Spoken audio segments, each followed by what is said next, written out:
Hello नमस्ते and a very good morning to all. The notebook IAS education for all channel पे आप सभी का स्वागत है। जून के आज के करंट अफेयर्स के साथ हम आ गए हैं 5 जून के जितने भी द हिंदू में इंपॉर्टेंट न्यूज़ आई हुई है उसको डिस्कस करने के लिए। अब आप सबको मालूम ही होगा कि कल इतना बड़ा इलेक्शन का जो रिजल्ट आया है उसके बाद आज का पूरा पेपर जो है वो सिर्फ और सिर्फ पॉलिटिक्स से ही भरा है। बीजेपी को कितनी सीटें मिली, एनडीए अलायंस के साथ में इंडिया जो है उसको कितनी सीटें मिली, क्योंकि सारी अपोजिशन पार्टी एक साथ होकर के इस बार इलेक्शन लड़ रही थी। तो ये सारी चीज़ों के ऊपर में हम बहुत ज़्यादा, क्योंकि हमारा एजुकेशनल चैनल है और टॉपिक हम द हिंदू डिस्कस कर रहे हैं, पढ़ाई के लिए जितने इंपॉर्टेंट टॉपिक्स है उसको डिस्कस करना पहली प्रायोरिटी होगी।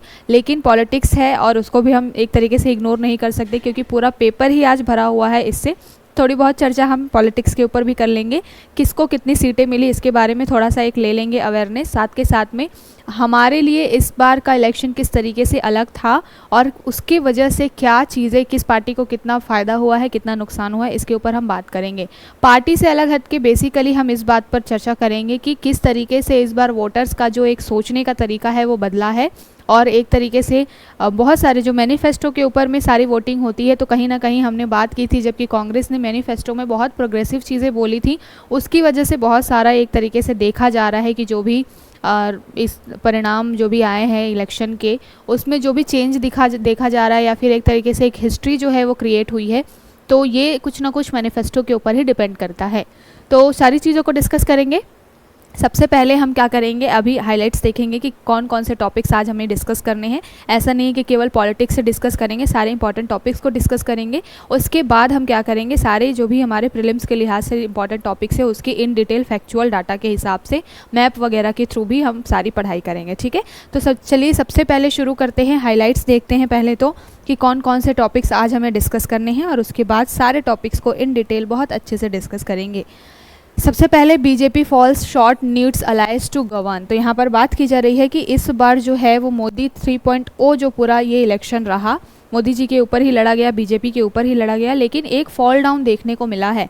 तो इसके ऊपर में बात करेंगे हम, पॉलिटिकल व्यू से अलग हट के हम इस बारे में बात करेंगे कि क्या ऐसे कारण रहे जिसकी वजह से जो वोटर्स है इन्होंने बीजेपी के ऊपर में थोड़ा सा अपना जो एक तरीके से सपोर्ट है उसको कम किया है और इंडिया अलायंस को इतना ज़्यादा एक तरीके से भारी बहुमत तो नहीं मिला हो, लेकिन फिर भी काफ़ी अच्छा स्कोर जो है इंडिया अलायंस ने भी किया है।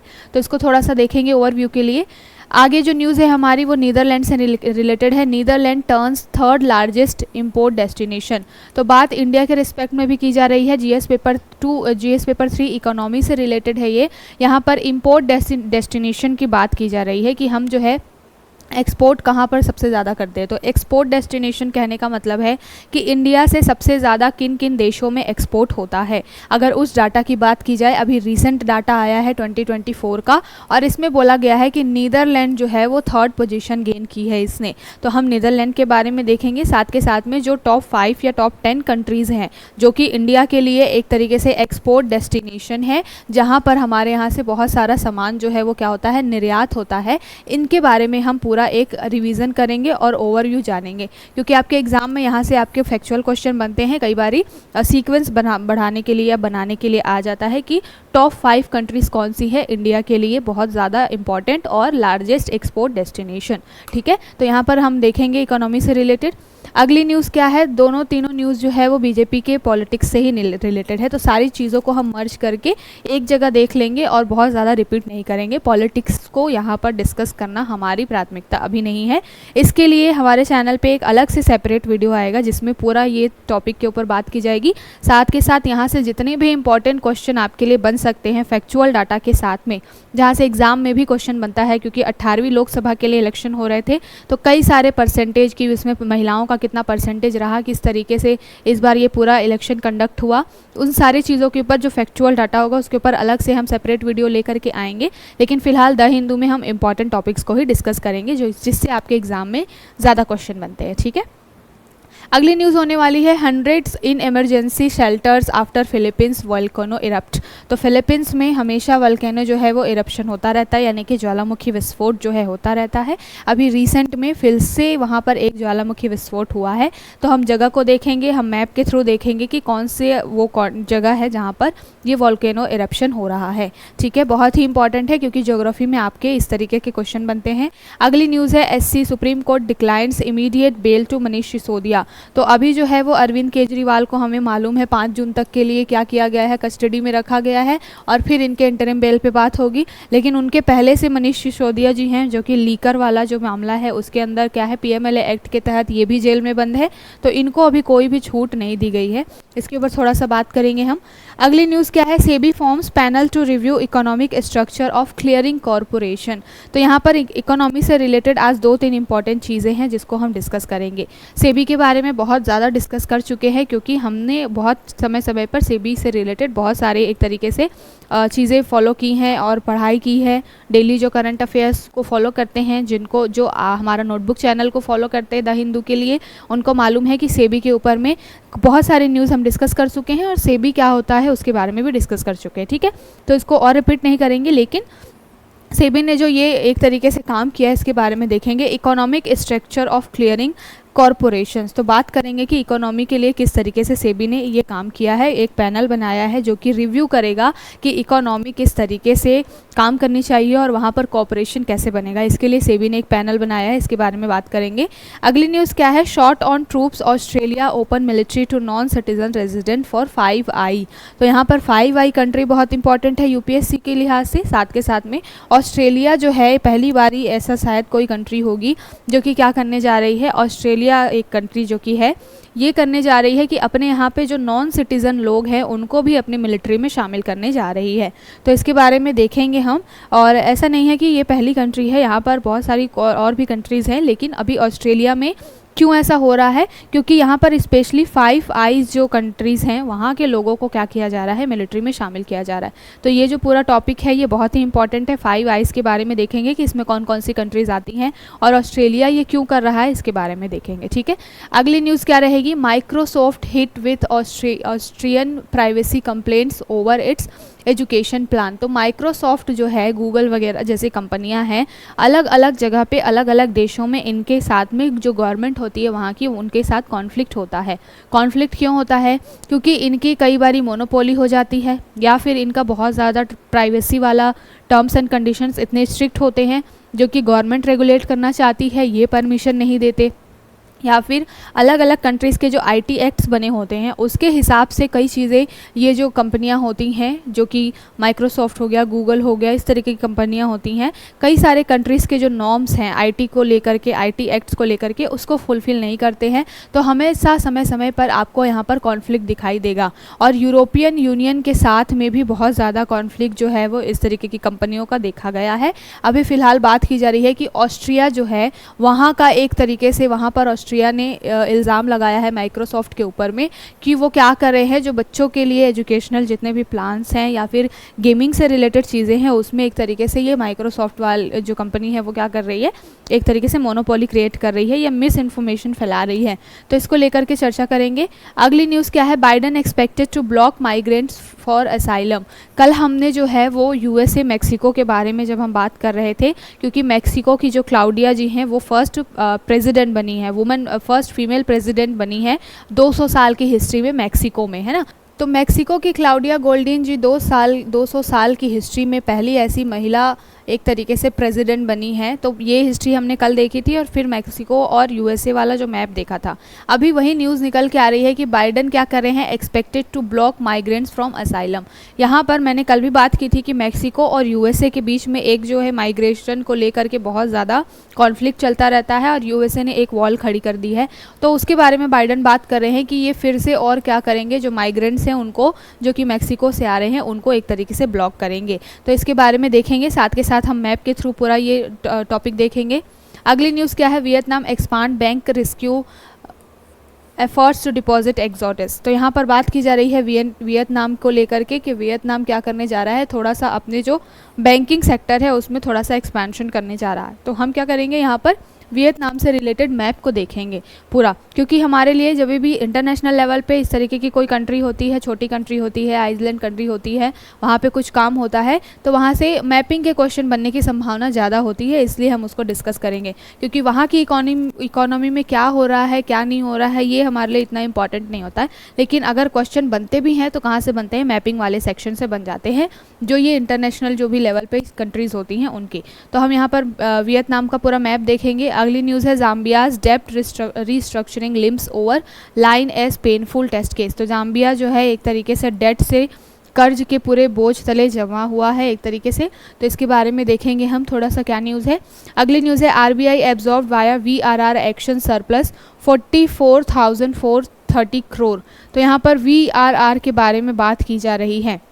ये बेसिकली जो हमारी इन्फ्लेशन है, मुद्रास्फीति है, उसमें जो लिक्विडिटी होती है, तरलता, यानी कि जितना कैश जो है मार्केट में होता है उसको क्या बोला जाता है, इकोनॉमी की लिक्विडिटी बोला जाता है। तो उसको अभी थोड़ा सा रेगुलेट करने के लिए क्या किया जा रहा है, वीआरआर को एब्जॉर्ब करने की बात की जा रही है आरबीआई के द्वारा। यानी कि हम देखेंगे ये बेसिकली एक इकोनॉमी से रिलेटेड टूल है, बहुत ही इंपॉर्टेंट टॉपिक है, तो बहुत अच्छे से समझेंगे कि क्या है ये पूरा कॉन्सेप्ट और क्यों आरबीआई अब वीआरआर को एब्जॉर्ब कर रही है मार्केट से, इसके बारे में बात करेंगे। तो ये जो है वो पूरा आज की चर्चा रहने वाली है, जिसको बहुत ही अच्छे से हम डिस्कस करने वाले हैं। तो चलिए शुरू कर लेते हैं। सबसे पहले आज के इम्पॉर्टेंट हाइलाइट्स के साथ में हमने देखा, अब चलते हैं न्यूज़ की तरफ। टॉपिक को डिस्कस करने से पहले, शुरू करने से पहले सबसे इम्पॉर्टेंट चीज़ क्या है कि आज 5 जून है और आज मनाया जाता है क्या, वर्ल्ड एनवायरनमेंट डे। बहुत ही इंपॉर्टेंट है और एग्ज़ाम में आपसे कभी भी डेज़ और उसके थीम के बारे में पूछा जाता है। एनवायरनमेंट बहुत ज़्यादा इंपॉर्टेंट क्यों है, क्योंकि हमने देखा है हीट वेव, मानसून, साइक्लोन, ये सारी चीज़ें किसके ऊपर डिपेंड करती हैं, क्लाइमेट, और ये एनवायरनमेंट से ही रिलेटेड होती हैं ये सारी चीज़ें। अगर पर्यावरण है तभी तो हमारा भी जीवन है, क्योंकि वो सारा चीज़ हमारे आसपास का एनवायरनमेंट ही होता है।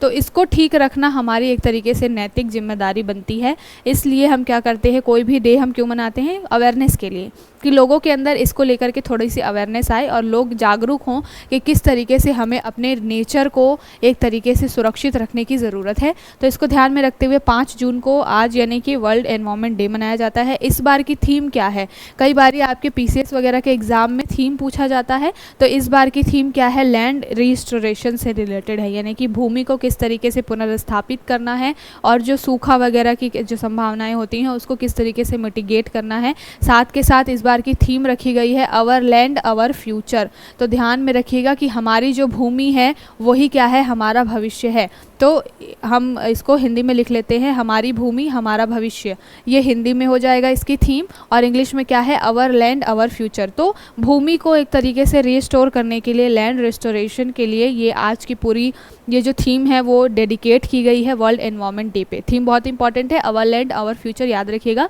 हमारी भूमि हमारा भविष्य, ठीक है।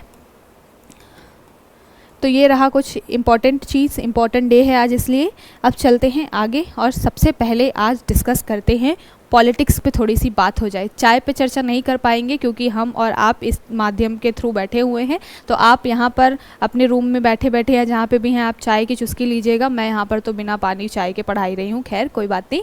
इसको डिस्कस करने से पहले सबसे पहली बात मैं ये डिस्क्लेमर लगवा दूँगी हमारे चैनल के द्वारा कि किसी भी पार्टी से मेरा कोई संबंध नहीं है। अगर आपको ऐसा लगे कि मैं प्रो बीजेपी हूँ या फिर मैं एंटी बीजेपी हूँ या फिर मैं कांग्रेस की तरफ बहुत ज़्यादा टिल्टेड हूँ, तो ऐसा कुछ भी नहीं है। सिविल सर्विसेज की जो भी पढ़ाई करता है बच्चा, उसको न्यूट्रल होना चाहिए, और जो पढ़ाता है या फिर इस फील्ड में है उनको भी न्यूट्रल होना चाहिए। तो मैं बिल्कुल एक न्यूट्रल बेसिस पे बात करूँगी, जो भी थोड़ा बहुत आज हम बात करेंगे। बात की जा रही है BJP falls short needs allies to govern. तो यहाँ पर बात की जा रही है कि क्या ऐसे रीज़न रहे, मोदी 3.0 तो आ गया, तीसरी बार भी सरकार बनने के लिए जा रही है, और एक तरीके से हिस्ट्री है कि लगातार 15 साल में तीसरी बार कोई ऐसी गवर्नमेंट है जो कि तीसरी बार भी सत्ता में आ रही है। लेकिन यहाँ पर इस इलेक्शन के जो भी रिजल्ट आए हैं उसमें कुछ बहुत इंपॉर्टेंट चीज़ें इस बारी एड्रेस करी गई हैं।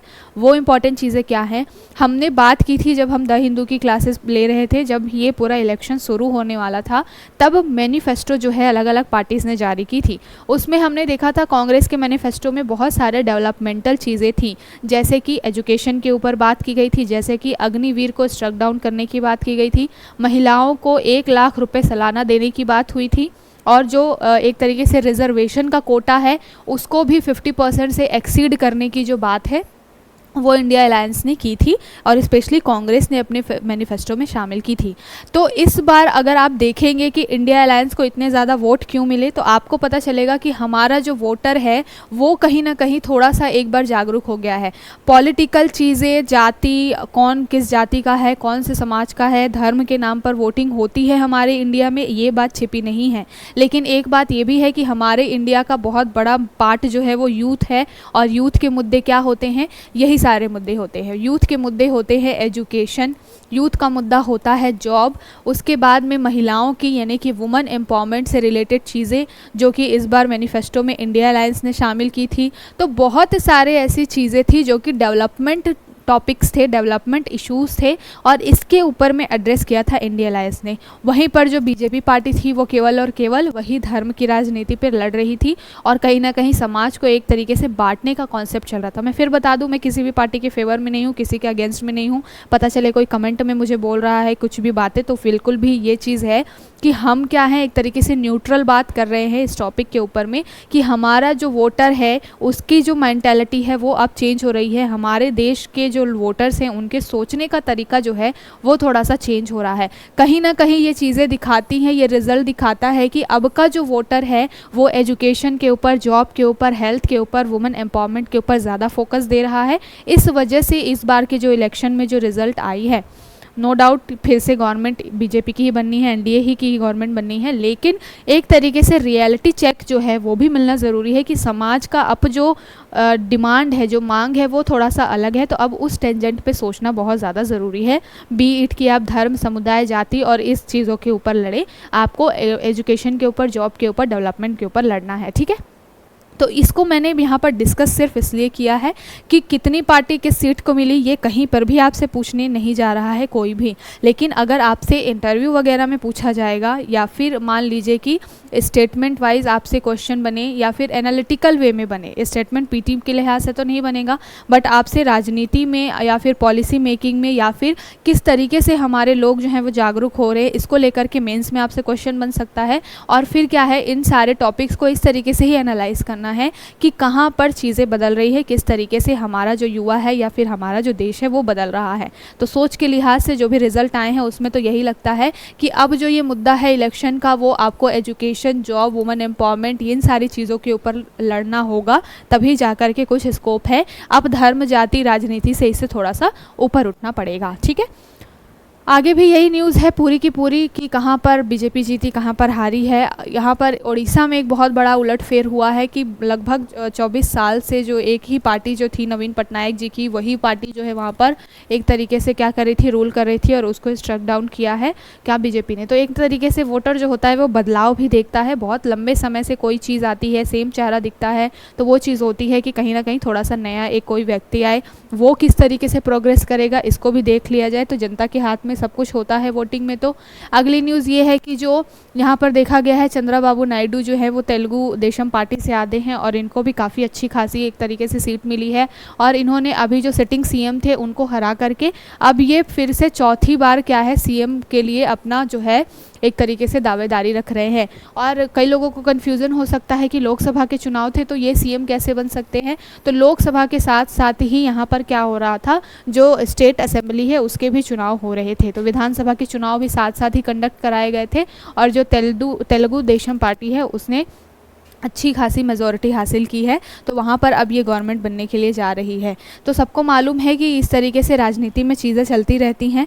अब हम क्या करेंगे, यहाँ पर तो बहुत ज़्यादा पॉलिटिकल चीज़ें डिस्कस नहीं करें, लेकिन जब हम सेपरेट वीडियो बनाएंगे तो वहाँ पर हम डिस्कस करेंगे कि यहाँ पर इस बार का जो लोकसभा चुनाव है वो किस तरीके से अलग था, कौन कौन से इंपॉर्टेंट पॉइंट्स थे उसमें, जो कि जहाँ से आपके लिए पीसीएस वगैरह में स्टेटमेंट वाइज क्वेश्चन बन जाता है कि कितने % वोटर्स जो है वो फीमेल वोटर्स की संख्या कितनी बढ़ी, कितनी घटी, कितने ज़्यादा महिलाएं चुन करके आई, उनका प्रतिनिधित्व कैसा रहा, इलेक्शन का पूरा प्रोसेस किस तरीके से रहा, ट्रांसपेरेंसी वगैरह, इन सारी चीज़ों के ऊपर अलग सेपरेट वीडियो में बात करेंगे। वरना ये जो हमारा द हिंदू का क्लास है वो बहुत ही बड़ा हो जाएगा और एक अलग टेंजेंट पे चला जाएगा, ठीक है। तो अभी तक राजनीति हमने कर ली। Now back to the point, हमारा जो टॉपिक है सिलेबस है उस पर आ जाते हैं। सबसे पहले डिस्कस करेंगे जीएस पेपर 3 के बारे में। जीएस पेपर 3 इकोनॉमी वाले सेक्टर में आपको क्या मालूम होना चाहिए कि इंडिया का कितना आयात है, क्या निर्यात है, कौन सी ऐसी कंट्रीज़ है जहाँ पर हम सबसे ज़्यादा एक्सपोर्ट करते हैं, कौन सी ऐसी कंट्रीज़ है जहाँ से हम इम्पोर्ट करते हैं। क्योंकि ओवरऑल देखा जाए तो इकोनॉमी के ऊपर आयात निर्यात का ही खेल है, व्यापार का ही खेल है। तो बात की जा रही है Netherlands turn third largest export destination. तो इंडिया के लिए अभी फ़िलहाल जो नीदरलैंड है उसने चाइना को पीछे छोड़ते हुए थर्ड लार्जेस्ट एक्सपोर्ट डेस्टिनेशन का पोजीशन हासिल कर लिया है। मतलब कि अगर बात कीजिए यूएसए यूएई के बाद में, तो हम इंडिया जो है वो तीसरे नंबर पे सबसे ज़्यादा एक्सपोर्ट जो है, निर्यात जो है वो नीदरलैंड को करता है। ठीक है, तो टॉप 5 कंट्रीज़ के एटलीस्ट आपको नाम याद होने चाहिए। और पिछली बार जो है वो चाइना थर्ड पोजीशन पे था, चाइना को रिप्लेस करके नीदरलैंड अभी थर्ड पोजीशन पे आ गया है। अगर बात की जाए कि इंडिया से एक्सपोर्ट के मामले में, तो यहाँ पर आपको 2-3 चीज़ें पढ़नी है। क्या आपको सीक्वेंस में जमाना है कि सबसे बड़े एक तरीके से इंडिया के लिए जो है एक्सपोर्ट डेस्टिनेशन कंट्रीज़ कौन कौन सी हैं। सबसे पहले नंबर पर यूएसए का नाम आएगा, यूनाइटेड स्टेट अमेरिका। उसके बाद में आपका यूएई आएगा, यानी कि संयुक्त अरब अमीरात। ठीक है, उसके बाद थर्ड पोजीशन आपको नीदरलैंड की दिखाई देगी, और 4th नंबर पे आपको चाइना, एंड 5th नंबर पे कौन दिखाई देगा, बांग्लादेश। तो ये टॉप 5 कंट्रीज़ के एटलीस्ट आपको सीक्वेंस पता होने चाहिए, क्योंकि यहाँ से आपके लिए क्वेश्चन बनता है। ठीक है, पहली बात तो ये। दूसरी बात ये है कि 2-3 चीज़ें और इम्पॉर्टेंट होती हैं। क्या कि ये जो फैक्चुअल डाटा जो है वो तो हमें मिल गया कि कौन से देश हैं जहाँ पर हम सबसे ज़्यादा एक्सपोर्ट कर रहे हैं। अब दूसरी चीज़ ये होती है कि किन किन देशों को किन किन चीज़ों का हम सबसे ज़्यादा एक्सपोर्ट कर रहे हैं। तो हमारे लिए ये भी डिपेंड करता है कि हमारा एक्सपोर्ट किन चीज़ों का सबसे ज़्यादा है, तो उस हिसाब से हम प्रोडक्शन भी करते हैं। तो आपसे अगर पूछा जाए कि यूएसए को हम सबसे ज़्यादा क्या एक्सपोर्ट करते हैं, तो यूएसए को सबसे ज़्यादा इलेक्ट्रॉनिक्स इक्विपमेंट जो है वो हम सबसे ज़्यादा एक्सपोर्ट करते हैं। साथ के साथ में कपड़ा और फार्मास्यूटिकल्स, यानी कि इलेक्ट्रॉनिक उपकरण हो गया, कपड़ा हो गया, फार्मास्यूटिकल्स, जितनी भी दवाइयाँ हैं वो सारी चीज़ें हम क्या करते हैं, यूएसए को सबसे ज़्यादा निर्यात करते हैं।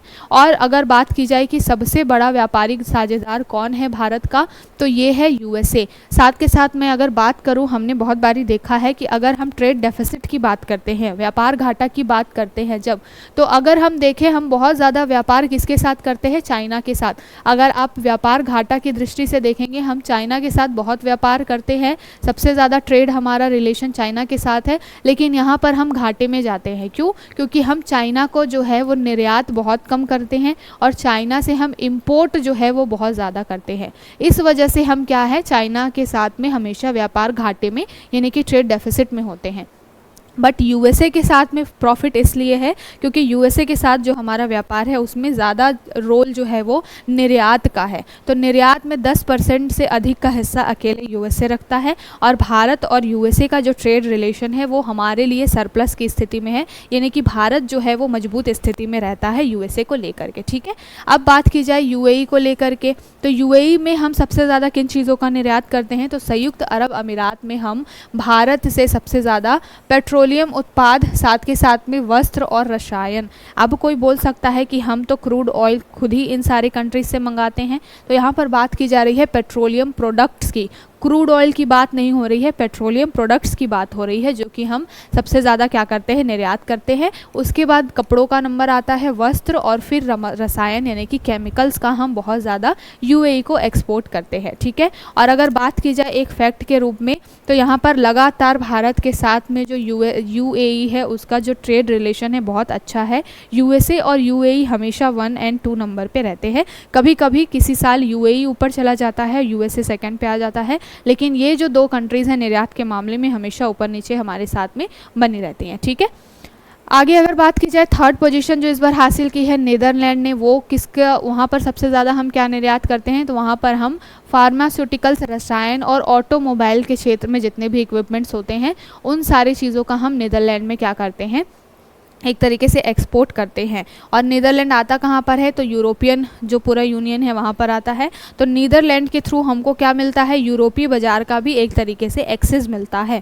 और हमें मालूम है कि यूरोप का मार्केट हमारे लिए बहुत ही ज़्यादा इम्पॉर्टेंट है, क्योंकि वहाँ पर जो है बेसिकली बर्फ़ वाला एरिया है, ठंडे प्रदेश है, वहाँ पर बहुत ज़्यादा रिसोर्सेज नहीं है। तो वो जो कंट्रीज़ हैं या फिर जो यूनियन है, यूरोपियन यूनियन, वो ज़्यादातर क्या होता है, इम्पोर्ट के ऊपर में ही डिपेंड करता है, चाहे वो रशिया से गैस के मामले में हो, क्रूड ऑयल के मामले में हो, या फिर बाकी सारी कंट्रीज से और भी सारे उनके डे टू डे लाइफ के जो भी इंपॉर्टेंट चीज़ें हैं उसके लिए। तो यूरोपियन कंट्री के लिए हमारा जो इंडिया है बहुत बड़ा काम करता है।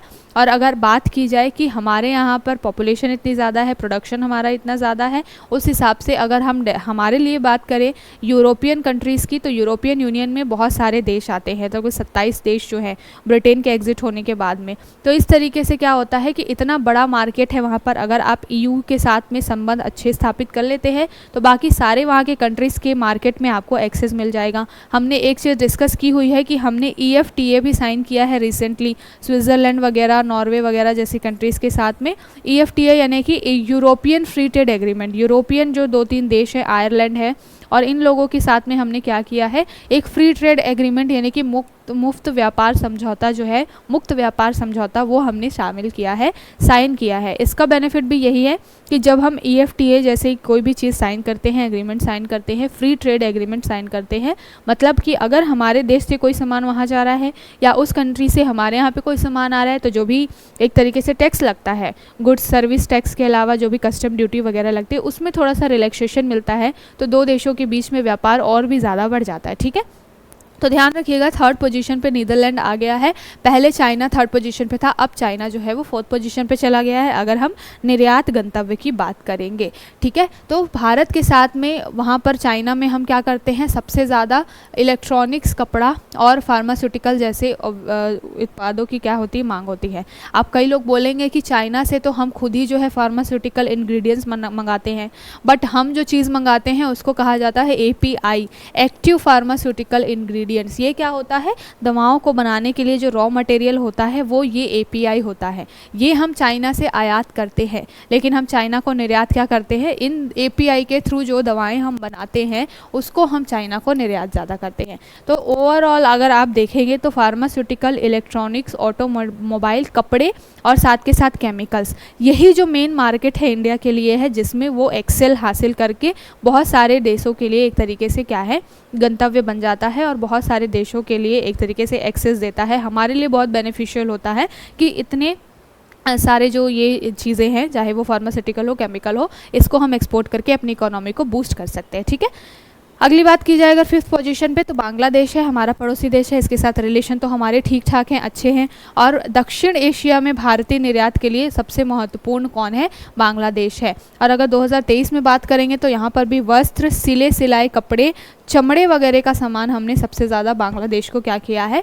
एक तरीके से हमने एक्सपोर्ट किया है। तो ये जो है हमने पहले टॉप 5 जो कंट्रीज़ हैं उनके बारे में देखा, और उसके बाद हमने देखा ये जो टॉप 5 कंट्रीज़ है ये बहुत इंपॉर्टेंट है, इसको याद में रखिएगा। बात क्या है, टॉप 5 में USA, UAE, नीदरलैंड, चाइना और बांग्लादेश। तो नाम बेसिकली बहुत इंपॉर्टेंट है, याद रखिएगा। उसके बाद हमने सारी चीज़ों को देखा कि कहाँ कहाँ पर कौन सी चीज़ों का हम एक्सपोर्ट करते हैं। चलते हैं अगली न्यूज़ की तरफ। बात की जा रही है hundreds in emergency shelter after Philippine volcano eruption. तो फिलिपिन है, रिंग ऑफ फायर वाले एरिया में आता है, जो कि पैसिफिक ओशन में आता है। और ये जो रिंग फायर वाला एरिया है, यहाँ पर बहुत ज़्यादा प्लेट जो है, धरती के अंदर जो प्लेट हैं वो बहुत ज़्यादा एक तरीके से मूवमेंट कर रहे हैं, और इसकी वजह से ही यहाँ पर बहुत ज़्यादा भूकंप आते हैं। तो ये पूरा रिंग ऑफ फायर वाला एरिया जो है वो आपके पैसिफिक ओशन में आता है, और फिलीपींस जो है वो इसी रिंग ऑफ फायर वाले एरिया के पास में आता है। अभी हम मैप के थ्रू भी देखेंगे फिलीपींस को। तो फिलहाल यहाँ पर न्यूज़ क्या है, न्यूज़ ये है कि अभी जो है वहाँ पर वोल्केनो इरप्शन हुआ है, ज्वालामुखी विस्फोट हुआ है। बहुत सारे लगभग 28,000 लोगों को क्या किया गया है, एक जगह से दूसरे जगह पे रेस्क्यू किया गया है। नाम क्या है उस माउंटेन का जहाँ पर ये वोल्केनो इरप्शन हुआ है, तो ये माउंट कलनोल जो है, ये माउंट कलनोल इसको बोला जाता है। यहाँ पर क्या हुआ है, वोल्केनो इरप्शन हुआ है।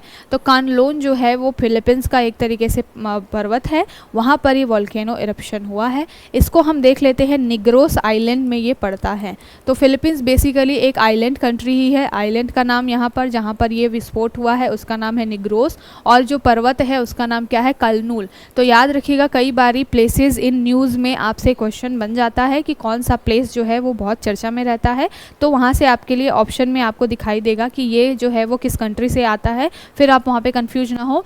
कहाँ पर बात की जा रही है, फिलीपींस की बात की जा रही है और कलनूल के बारे में बात की जा रही है।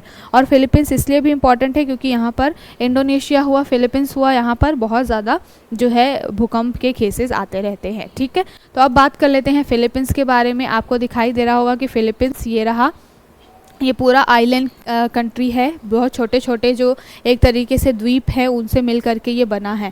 आइलैंड्स क्या होते हैं, जो चारों तरफ से पानी से या फिर समुद्र के बीचों बीच में होते हैं, जिनका मेन जो भूमि होती है उनसे एक तरीके से संपर्क टूट जाता है और बीच में समंदर वाला एरिया में वो तैरते रहते हैं। तो फिलीपींस भी बेसिकली बहुत सारे आइलैंड्स कंट्री का जो क्या है एक तरीके से ग्रुप है। आपको नीचे यहाँ पर मलेशिया दिखाई दे रहा होगा, ये आपको राइट साइड में फिलीपींस सी दिखाई दे रहा है। पूरा एरिया कहाँ पर आता है, पैसिफिक ओशन में। और हमने बात की कि जो रिंग ऑफ फायर वाला एरिया है वो भी पैसिफिक ओशन में ही है। इस वजह से यहाँ पर बहुत ज़्यादा भूकंप वगैरह के केसेस होते रहते हैं। ठीक है, तो एक बारी मैप में जाकर के इसको देखिएगा। यहाँ पर एक इंपॉर्टेंट चीज़ है कि फिलीपींस की राजधानी क्या है, तो मनीला जो है वो फिलीपींस की राजधानी है। ठीक है, तो ये कुछ इंपॉर्टेंट चीज़ें हैं, इंपॉर्टेंट फैक्ट है। यहीं पर आपको पिनाटुबो माउंट दिखेगा, ये भी बहुत इंपॉर्टेंट माउंटेन है। साथ के साथ अभी हमने कालानोल के बारे में बात की, तो यहाँ पर देख लेते हैं थोड़ी सी कालानोल जो एक तरीके से माउंटेन है उसके बारे में, जहाँ पर भूकंप आया हुआ है। तो ये मैंने बताया कि निग्रोस द्वीप पर स्थित है, और ये क्या है, यहाँ पर ये फिलीपींस का चौथा सबसे बड़ा आबादी वाला एक तरीके से क्या है, आइलैंड है या फिर द्वीप है। तो यहाँ से भी आपके लिए स्टेटमेंट वाइज क्वेश्चन पूछा जाता है कि ये सबसे बड़ा आबादी वाला द्वीप है या फिर सबसे छोटी आबादी वाला द्वीप है। तो आपको ये सारी नाम, ये सारी चीज़ें पता होनी चाहिए, स्पेशली जो स्टेट पीसीएस की तैयारी करते हैं उनके लिए, तो क्योंकि यहाँ से क्वेश्चन बन जाते हैं स्टेटमेंट वाइज भी। अब यूपीएससी और यूपीपीसीएस में तो चीज़ें पूछने लगे हैं, तो यहाँ से भी आपके लिए क्वेश्चन बन सकता है। तो याद रखिएगा कि ये जो निग्रोस द्वीप है वो चौथा सबसे बड़ा आबादी वाला द्वीप है। और कहाँ पर है, तो ये माउंट कलनाओन देश जो बोला जाता है इसको वहाँ की लैंग्वेज में, यहाँ पर ये पाया जाता है। लगभग 24 भूकंपीय रूप से सक्रिय ज्वालामुखी यहाँ पर है। तो सोच लीजिए, जहाँ पर 24 एक्टिव वॉल्केनोज हैं, तो वहाँ पर हर साल कितने बार जो है वो भूकंप और ज्वालामुखी के केसेस होते होंगे। और ये 2 प्रांतों में फैला हुआ है, समुद्र तल से लगभग 8,886 फीट की ऊंचाई पर है। तो ये इतनी फीट की ऊंचाई पर स्थित सबसे ऊंचा स्थान है एक तरीके से द्वीप के मामले में देखा जाए तो कलानोल जो है वो बहुत इंपॉर्टेंट माउंटेन हो गया। साथ के साथ में निग्रोस द्वीप भी बहुत ज़्यादा इंपॉर्टेंट हो गया। है कहाँ पर, ये फिलीपीन में है, इसको भी ध्यान में रखिएगा। ठीक है, और उसकी फिलीपीन की कैपिटल क्या है, मनीला। कौन से रीजन में आता है, ये आता है आपका पैसिफिक ओशन में।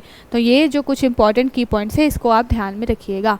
अगली न्यूज़ जो है वो सुप्रीम कोर्ट के डिनायल से रिलेटेड है। सुप्रीम कोर्ट ने अभी मनीष सिसोदिया का बेल जो है वो डिक्लाइन कर दिया है, क्योंकि अभी भी इनके ऊपर में जो एलिगेशंस लगे उसको लेकर के इन्वेस्टिगेशन चल रही है। चार्जशीट वगैरह जो है वो सीबीआई और ईडी वगैरह ने अभी तक बहुत शामिल नहीं की है, इस वजह से ये जो डेट है वो थोड़ा सा आगे बढ़ रहा है। लगभग जो है वो 15 महीने से ऊपर हो गया है जब ये जेल में बंद हैं और ये सारी काम इनके ऊपर चल रहे हैं। बेसिकली मामला क्या है, पीएमएलए एक्ट से रिलेटेड है। पीएमएलए एक्ट यानी कि prevention of money laundering act 2002 का, बहुत बार इसके ऊपर बात कर रही है, इसलिए हम इसको रिपीट नहीं कर रहे हैं। चलते हैं अब अपने एक अगले टॉपिक की तरफ। बहुत ही इंपॉर्टेंट है, किसके बारे में बात की जा रही है, जीएस पेपर 3 इकोनॉमी से रिलेटेड है ये टॉपिक। बात क्या की जा रही है, सेबी के बारे में बात की जा रही है। SEBI forms panel to review economic structure of clearing cooperation. तो यहाँ पर बात की जा रही है कि सेबी जो है अब एक पैनल बनाने जा रही है जो कि क्लियरिंग कॉर्पोरेशन को लिए क्या काम करेगी, कि स्ट्रक्चर बनाने का काम करेगी। ठीक है, कभी भी क्या होता है कि मार्केट के अंदर में भाई बहुत सारी कंपनियाँ होती हैं। सेबी के बारे में हमने कल बात की थी शायद। सेबी काम क्या करता है, इसका फुल फॉर्म है security and exchange board of India. तो सेबी बेसिकली काम ये करता है कि मार्केट में बहुत सारी कंपनियां होती हैं जो कि शेयर मार्केट से रिलेटेड होती हैं या फिर प्रोडक्शन से रिलेटेड होती हैं। तो इन सारे कंपनियों को रेगुलेट करने का काम सेबी का होता है। तो सेबी अभी क्या करने जा रहा है, एक तरीके से पैनल बनाने के लिए जा रहा है। 2018 में भी इस तरीके की एक कमेटी बनी थी जिन्होंने अपना रिव्यू दिया था। उसी तरीके से अब फिर से ये सारे काम हो रहे हैं। जब 2018 का ये जो पूरा पैनल बना था उसके बाद में रेगुलेशन आया था और तब जा कर के MIIS यानी कि जो आपको मार्केट इंफ्रास्ट्रक्चर इंस्टीट्यूशन है इसकी स्थापना की गई थी। और ये मार्केट इंफ्रास्ट्रक्चर इंस्टीट्यूशन, ये सारी चीज़ों की स्थापना इसीलिए की जाती है कि मार्केट में जितनी भी कंपनियां हैं वो मार्केट को सही से लेके चल रही कि नहीं, वहाँ पर किसी जो कंज्यूमर है, उपभोक्ता है, उसके जो अधिकार हैं, वो जो राइट्स हैं, उनका वायलेशन तो नहीं हो रहा है, मार्केट में एक तरीके से कंपटीशन सही सॉर्ट बना हुआ है कि नहीं, किसी एक आध कंपनी की बहुत ज़्यादा मोनोपोली तो नहीं है और कोई कंपनी को बहुत ज़्यादा दबाया तो नहीं जा रहा। तो इस तरीके के जो काम जो है वो सेबी को करने की जिम्मेदारी होती है और सेबी इसी को ध्यान में रखते हुए क्या कर रही है, एक पैनल बनाने जा रही है जो कि कोऑपरेशन, इकोनॉमिक कोऑपरेशन के ऊपर में क्या करेगी, स्ट्रक्चरिंग करेगी और ये चीज़ें किस तरीके से कोऑपरेशन करके और हमारी इकोनॉमी को बूस्ट किया जाता है इसके ऊपर में बात करेंगे। ठीक है, तो इसको जब हम देखेंगे, कोऑपरेशन जो है पैनल जो है वो बन जाएगा, उसके बाद में इसके बारे में बात करेंगे। ठीक है, आगे चलते हैं। ये जो इंटरनेशनल न्यूज़ है, बात की जा रही है ऑस्ट्रेलिया जो है वो, ऑस्ट्रेलिया क्या करने जा रहा है, अपने यहाँ पे नॉन सिटीजन्स के लिए एक तरीके से मिलिट्री जो है उसको ओपन करने जा रहा है। तो फैक्चुअल डाटा के हिसाब से आपके लिए ऑस्ट्रेलिया जो है वो इम्पॉर्टेंट हो गया। दूसरी बात यह है कि ऐसे लोग जो ऑस्ट्रेलिया में 5I कंट्रीज़ से आते हैं, अभी हम डिस्कस करेंगे कि 5I कंट्रीज़ क्या है और उनमें कौन कौन से देश आते हैं। तो ऐसे लोग जो 5I कंट्रीज़ से आते हैं और लगभग 12 महीने से क्या है ऑस्ट्रेलिया में रह रहे हैं, उनको क्या किया जा रहा है, मिलिट्री ग्रुप में शामिल करने की बात ऑस्ट्रेलिया ने की है। और इसलिए की है क्योंकि ऑस्ट्रेलिया को अब बहुत ज़्यादा थ्रेट है, समय समय पर चाइना वगैरह से भी थ्रेट है, क्योंकि ऑस्ट्रेलिया ने उनके जो चाइना के जो एंटी ग्रुप्स है जैसे कि क्वाड हो गया, AUKUS हो गया, इसमें ऑलरेडी जो है वो ऑस्ट्रेलिया उसकी तरफ आगे बढ़ रहा है। साथ के साथ में अगर बात की जाए तो ऑस्ट्रेलिया की आबादी अपने आप में ओनली 26 मिलियन की है। तो यहाँ पर जो है आबादी के लिहाज से बहुत ज़्यादा इनके पास पॉपुलेशन नहीं है, इस वजह से ये सोच रहे हैं। साथ के साथ में इंटरेस्ट की भी बात होती है कि कौन से देश के लोग कहाँ किस सेना में ज़्यादा भर्ती होना चाहते हैं या नहीं होना चाहते, सर्व करने की बात होती है। तो इन सारी चीज़ों को ध्यान में रखते हुए मिलिट्री ट्रूप्स को ये अपने बढ़ाने के लिए जा रहे हैं और इसी वजह से इन्होंने क्या किया है, ये जो 5I कंट्रीज़ है यहाँ से लगभग जो है 12 माह से जो भी सिटीज़न ऑस्ट्रेलिया में रह रहे हैं उनको भी अपने यहाँ मिलिट्री में एक तरीके से एंट्री देने के लिए ऑस्ट्रेलिया कानून बनाने के लिए जा रहा है। ठीक है, तो ध्यान में रखिएगा, ऑस्ट्रेलिया का नाम इंपॉर्टेंट है। अब थोड़ा सा 5I's के बारे में देख लेते हैं। 5I's बेसिकली क्या है, तो ये खुफिया गठबंधन है, नाम में खुफिया लग गया है, मतलब कि क्या है, ये सारे जो है जितने भी पर्सनल बहुत सेंसिटिव डाटा होते हैं वो एक दूसरे को शेयर करते हैं। तो इन 5I कंट्रीज़ में आपको कौन कौन दिखाई देगा, एक तो आपको दिखाई देगा ऑस्ट्रेलिया, दूसरा आपको दिखाई देगा कनाडा, उसके बाद में कनाडा है तो USA भी होगा ही होगा, जहाँ पर USA होता है जनरली वहाँ पर कनाडा आपको दिखाई देता ही है। ऑस्ट्रेलिया है, ऑस्ट्रेलिया के ही बगल में आपको न्यूजीलैंड भी दिखाई देता है जो कि एक तरीके से आइलैंड कंट्री है। तो न्यूजीलैंड और ऑस्ट्रेलिया हमेशा कई जगह पर एक साथ दिखाई देंगे और कनाडा और USA एक साथ दिखाई देंगे। तो 4 नाम आपको याद हो गए और एक बच जाता है UK जो कि AUKUS में भी पार्टिसिपेंट है। ठीक है, तो ये 5 जो कंट्रीज़ हैं वो 5I कंट्रीज़ में आती है। बेसिकली खुफिया जानकारी के लिए पूरा गठबंधन बनाया गया है, सिक्योरिटी को ध्यान में रखते हुए। बहुत ही सेंसिटिव पर्सनल जो डाटा है वो ये देश अपने आपस में शेयर करते हैं। अभी बात ये उठी थी कि इसमें 6th मेंबर के रूप में जापान भी शामिल होने की बात कर रहा है। ठीक है, तो जब ये हो जाएगा तो फिर ये क्या हो जाएगा, अभी 5I+1 का कॉन्सेप्ट चल रहा है। ठीक है, तो इसको भी ध्यान में रखिएगा कि जापान जो है वो 6th जो है वो क्या बन सकता है, 6ठा सदस्य बन सकता है। ठीक है, और हमने बात कर ली 5I के बारे में, तो क्या है, ये एक खुफिया गठबंधन है। ठीक है, नाम याद रखिएगा कौन कौन से देश इसमें शामिल हैं। चलते हैं आगे। आगे किसके बारे में बात की जा रही है, माइक्रोसॉफ्ट के बारे में। तो Microsoft hit with Austrian privacy complaint over it's education on plan.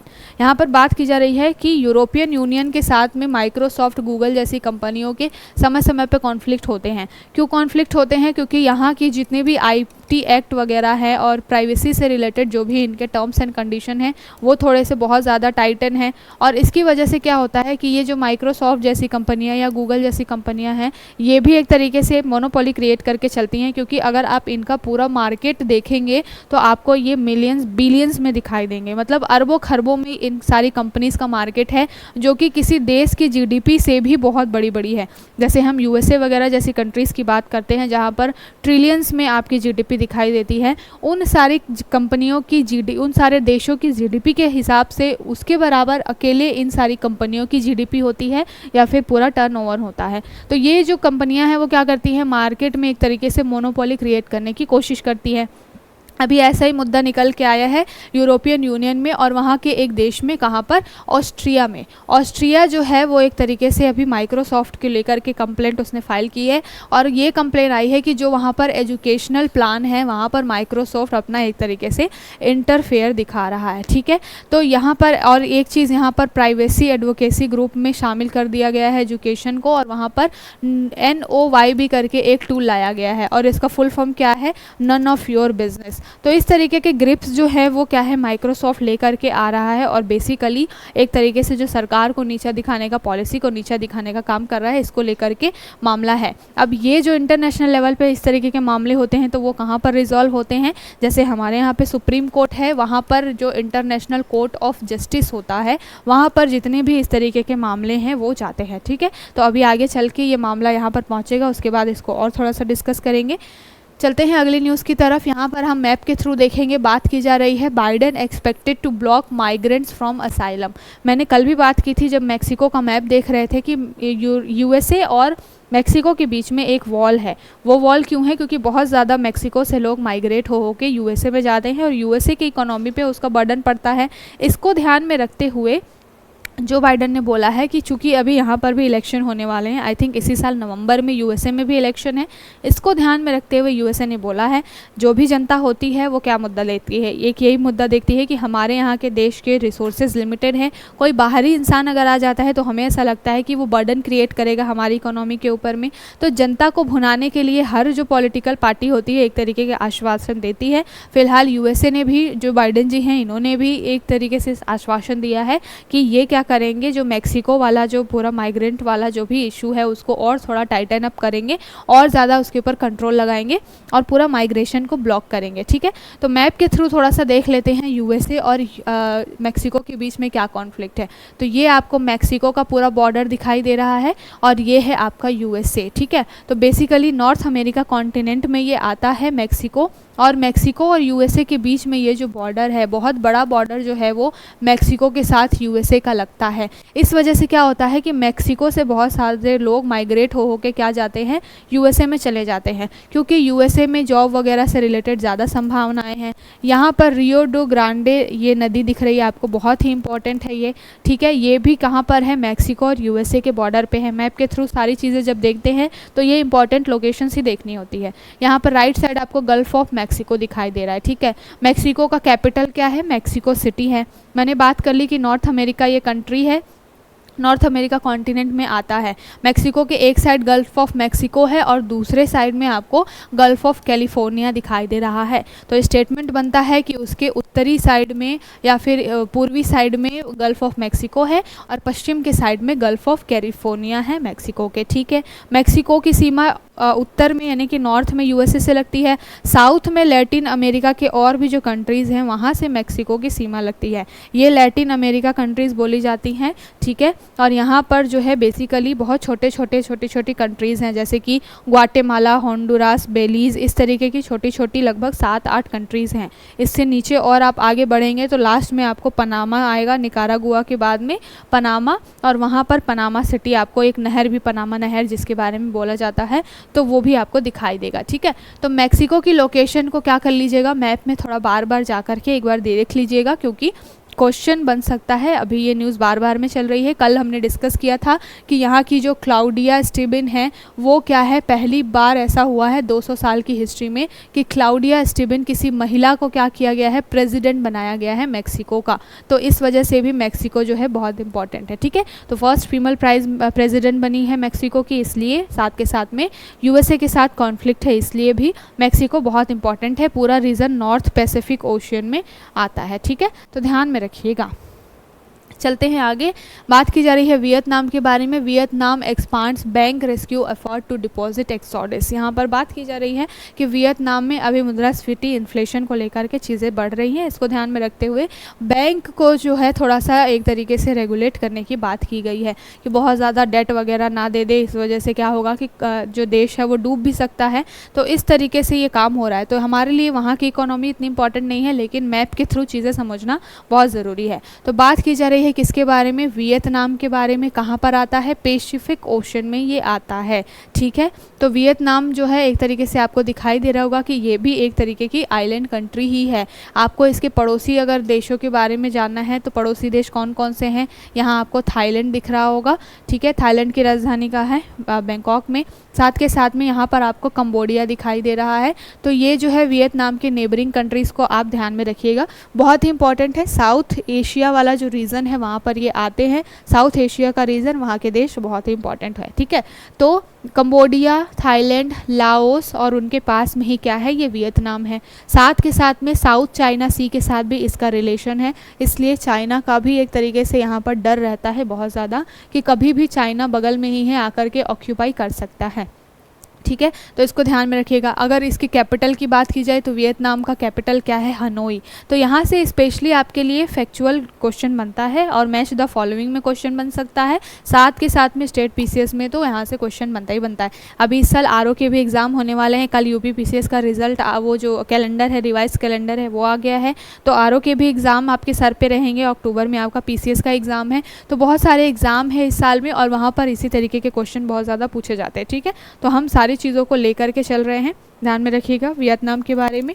अब चलते हैं अगली न्यूज़ की तरफ। बात की जा रही है आरबीआई के बारे में। ये जो है जीएस पेपर 3 इकोनॉमी से रिलेटेड है, बहुत ही इंपॉर्टेंट है ये। यहाँ पर हम किसके बारे में बात कर रहे हैं, VRRR। ये जो टूल है बेसिकली जो है मार्केट में लिक्विडिटी होती है, यानी कि बहुत ज़्यादा इन्फ्लेशन है, कैश जो है इनफ्लो बहुत ज़्यादा हो रहा है या बहुत कम हो रहा है, तो उसको रेगुलेट करने के लिए जो है वो आरबीआई इस तरीके के टूल्स का यूज़ करती है। और अभी बात की जा रही है कि ऑक्शन के थ्रू बेसिकली नीलामी की जाती है। VRR एक तरीके से ये सिक्योरिटीज़ होती हैं, बॉन्ड के तहत होती हैं, इनका क्या है मार्केट में नीलामी किया जाता है। और फिर अगर मार्केट में पैसा ज़्यादा छोड़ना है तो क्या करना पड़ेगा, इन तरीके के बॉन्ड्स को खरीदना होता है।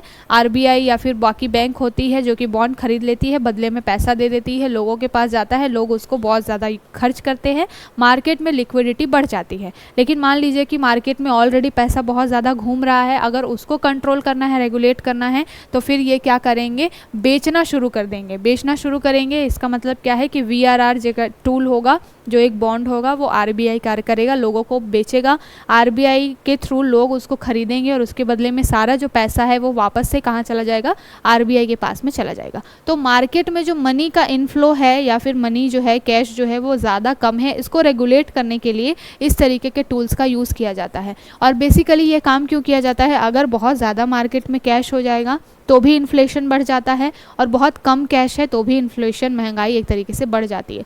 तो इन इकोनॉमी के ऊपर में नेगेटिव इम्पैक्ट ना पड़े, इसके लिए मनी को यानी कि कैश जो होता है उसको रेगुलेट करना बहुत ज़रूरी होता है।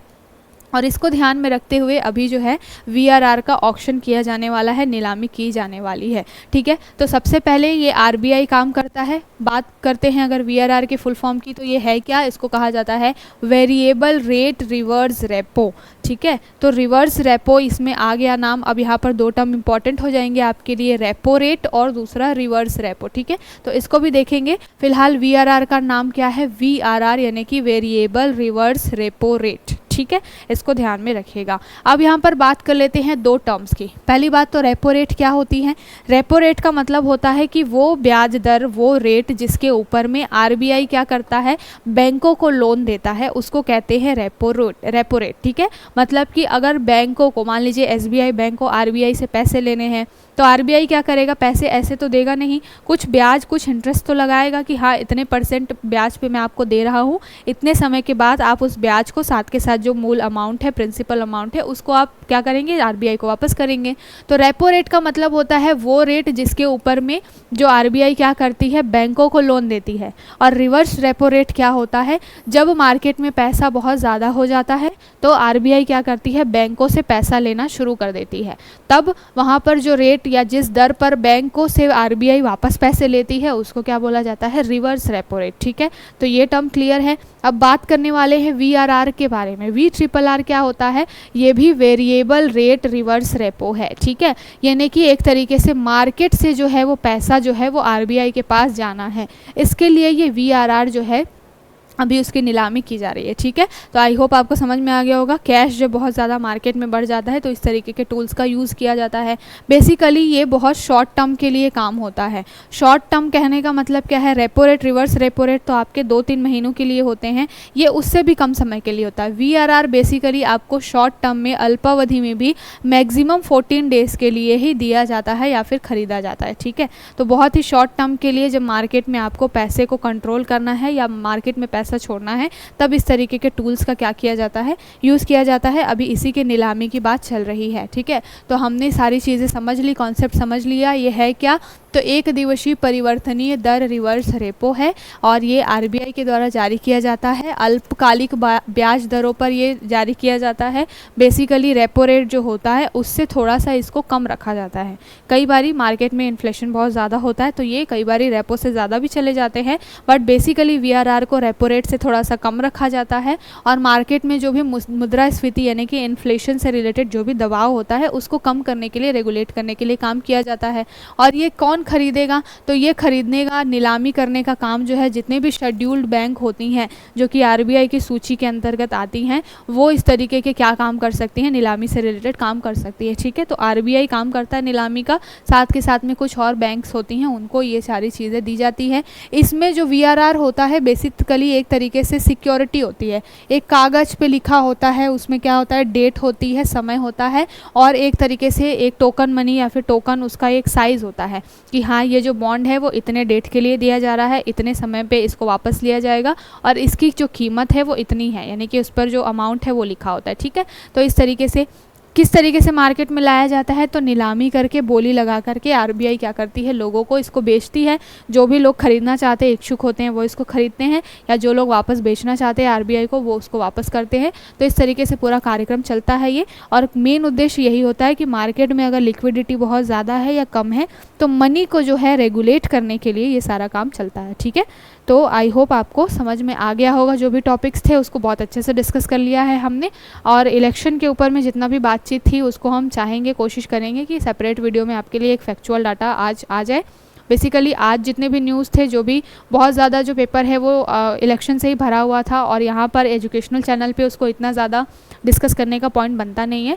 फिर भी हम क्या कर रहे हैं, जितने भी इंपॉर्टेंट टॉपिक है, जो भी लॉजिक है वहाँ से हम निकाल सकते हैं, उसको हमने देखा। हमारे लिए एक थॉट क्रिएट करने के लिए जो भी चीज़ें थी उसको हमने की हैं। इंपॉर्टेंट टॉपिक्स जो भी थे उसको अच्छे से डिस्कस किया है। कल फिर मिलेंगे नए टॉपिक्स के साथ में। तब तक नोटबुक का इस चैनल को ज़्यादा से ज़्यादा लाइक करिए, शेयर करिए, सब्सक्राइब करिए और अपना ध्यान रखिए। Bye bye.